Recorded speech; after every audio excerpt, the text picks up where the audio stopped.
In this question, find the range of the value of parameter a. तो ए की value basically हम लोग को फाइंड करना है for which F of X equal to A X minus sine X is increasing और second जो है decreasing for all X belongs to real number, right. तो हम लोग जब ये पैरामीटर का रेंज फाइंड करना है कि कौन सी वैल्यू के लिए ये फंक्शन जो होगा ऑलवेज इंक्रीजिंग होगा और एक बार ऑलवेज डिक्रीजिंग के लिए, ठीक है। तो अगर इसको सॉल्व करोगे तो यहाँ से पहले तो डिफ्रेंशिएट कर लेते हैं। तो एफ ऑफ एक्स हमारा क्या है, ए एक्स माइनस साइन एक्स है, राइट। तो एफ डैश एक्स क्या हो जाएगा, तो ये ए हो जाएगा और ये माइनस तो ये कॉस एक्स हो जाएगा। अब देखो for all X belongs to real number, अब हम लोग को निकालना है कि ये जो वैल्यू होनी चाहिए वो कैसा होना चाहिए, इंक्रीजिंग होना चाहिए। अगर पहला वाला केस तो इंक्रीजिंग के लिए एफ डैश एक्स की वैल्यू जो होना चाहिए वो greater than zero, equal to भी ले सकते हो। इक्वल टू लेने के लिए फिर हम लोग को चेक करना पड़ेगा। तो पहले हम लोग तो ग्रेटर देन ज़ीरो ले लेते, फिर हम लोग उसको अलग से चेक करेंगे। तो यहाँ पे ए माइनस कॉस एक्स की वैल्यू क्या होनी चाहिए, ग्रेटर देन ज़ीरो होना चाहिए for all X belongs to real number, X के हर एक वैल्यू के लिए, ठीक है। तो यहाँ से अब लिख सकते हो कि ये जो है A is greater than cos X होना चाहिए for all X belongs to real number. मतलब एक्स के कोई भी वैल्यू डालोगे तो ये जो है ए की वैल्यू ऑलवेज बड़ी होनी चाहिए। तो हम लोग को पता है कि कॉस की मैक्सिमम वैल्यू क्या हो सकती है, तो कॉस की मैक्सिमम वैल्यू जो होगा वो 1 हो सकता है। तो ये जो ए की वैल्यू अगर 1 से बड़ी होगी तो ये एक्स के हर एक वैल्यू के लिए ट्रू हो जाएगा, ठीक है। तो यहाँ से ए की वैल्यू ग्रेटर देन 1 होनी चाहिए। अब यहाँ पे एक चीज़ और चेक करना पड़ेगा कि अगर ये ए की वैल्यू 1 हो जाए, ठीक है, इक्वल टू के लिए भी तो चेक करना पड़ेगा ना। तो ए के लिए अलग से मैं चेक कर रहा हूँ, ए इज इक्वल टू 1।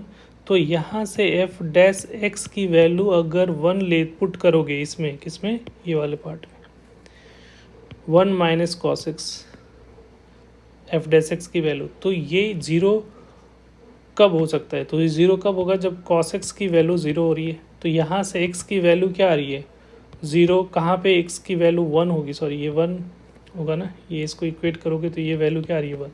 तो ये कब 1 हो सकता है, कॉस एक्स की वैल्यू 1 कब होती है, जब ज़ीरो हो, plus minus 2 pi plus minus 4 पाई, या कह सकते हो कि इवन मल्टीपल ऑफ पाई हो जाएगा जब एक्स की वैल्यू क्या हो जाएगा 2n पाई हो जाए, ठीक है।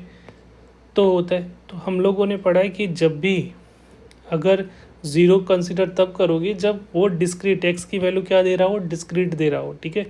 तब उस केस में ये वैल्यू को कंसीडर किया जाएगा इक्वल टू का। तो यहाँ पे 0 2 पाई प्लस माइनस 2 पाई ये सारे कैसे वैल्यू है, डिस्क्रीट वैल्यू है। तो ये इंटरवल फॉर्मेशन नहीं कर रहा है, इंटरवल फॉर्मेशन करेगा तो ये वैल्यू हम लोग नहीं लेते। यहाँ से एक वैल्यू 1 पुट करने पे इंटरवल डिस्क्रीट वैल्यू दे रहा है, इसका मतलब ये जो है उसके रेंज में इंक्लूडेड करना पड़ेगा, ठीक है। तो ये हो गया। तो यहाँ से अब हम लोग को अगर रेंज फाइंड करना है तो फाइनल आंसर में क्या हो जाएगा, 1 इंक्लूडेड होगा।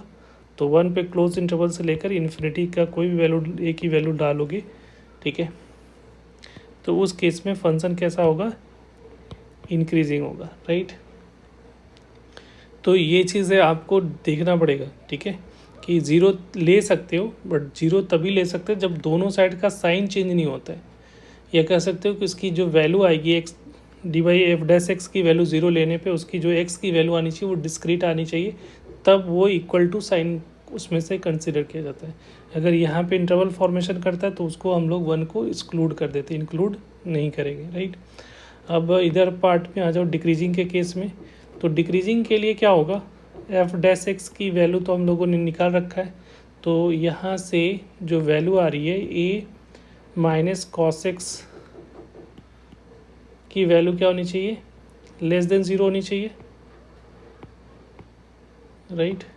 यहाँ से जो वैल्यू आनी चाहिए वो कैसा आना चाहिए, लेस देन ज़ीरो होना चाहिए for all X belongs to real number, for all X belongs to real number, right.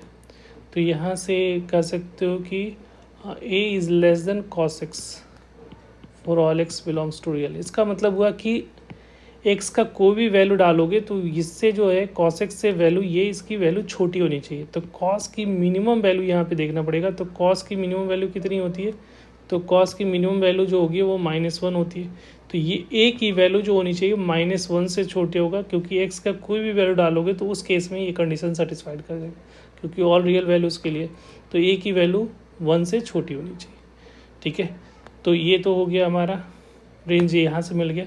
But same उसी तरीके से यहाँ पे भी आपको चेक करना पड़ेगा कि if A is equal to -1 लोगे तो एफ डैश एक्स की वैल्यू क्या आ जाएगी? -1 minus cos X value put करोगे इसमें, और यहाँ पे चेक करेंगे तो यहाँ पे जो वैल्यू आएगा cos X is equal to 0 किया तो कॉस एक्स की वैल्यू -1, तो एक्स की वैल्यू कहाँ पे -1 आती है? Plus minus odd multiple of pi पे, तो +-3 इस तरह से आएगा।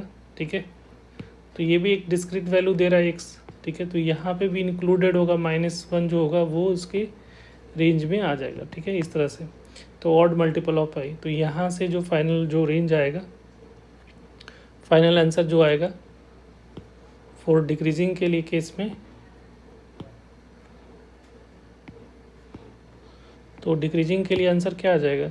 ए की वैल्यू जो होगी वो -∞ से लेकर -1 होगा, तो -1 इसमें इंक्लूडेड होगा, तो क्लोज इंटरवल।